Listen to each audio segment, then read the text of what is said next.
chỉ nói được khơi chia tối cũng chết một nát tôi dân một biểu tôi dân liều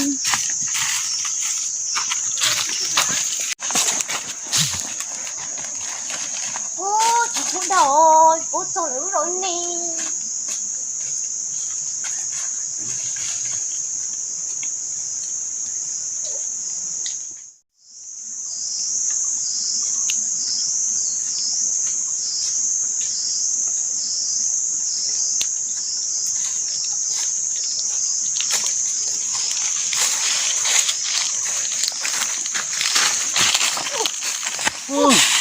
Nói đi.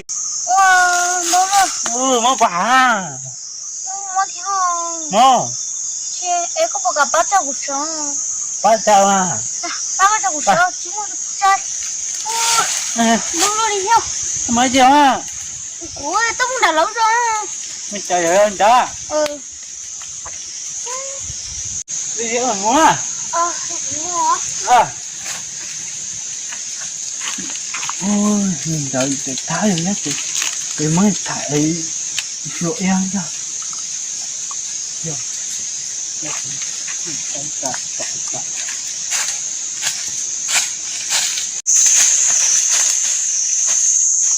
Ôi, tôi rồi ha. Chị ở bé đó. Rồi đi. Mới nào đừng gì hết à.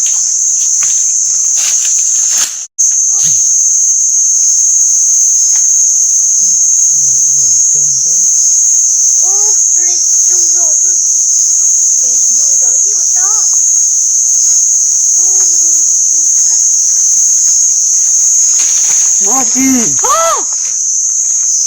Cái nó thì có tọt cái nó. Nó là tao với tay cơ.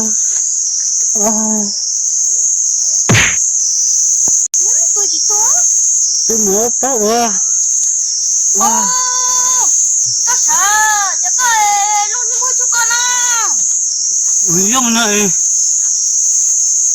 Có cái của sở chỉ sợ chỉ cho lấy tung đây Chạm à, nó mua. Sợ. Tôi có.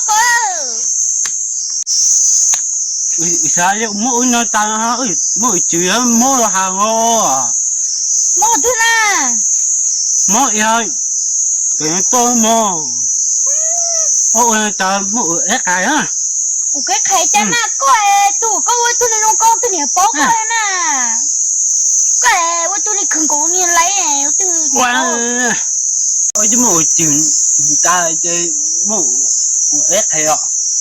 Thử có chịu ôi rong đó, có ôi rong chịu của tôi nào. Ui trời ơi, bây giờ nó y. Ui chứ à. Tại quầy tờ nó. Mà có chủ hái đây. Quá hay. Chứ mà hái mà của chơi cả đây. Ui mà, bay. Mình cũng mua bay. Ui mà.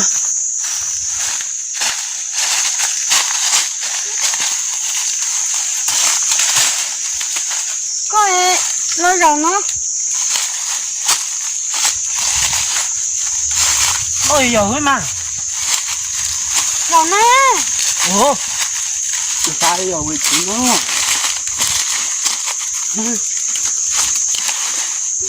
Anh tới điên bươi gì.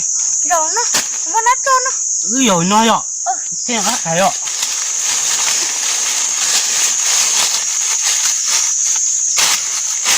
Còn thế à.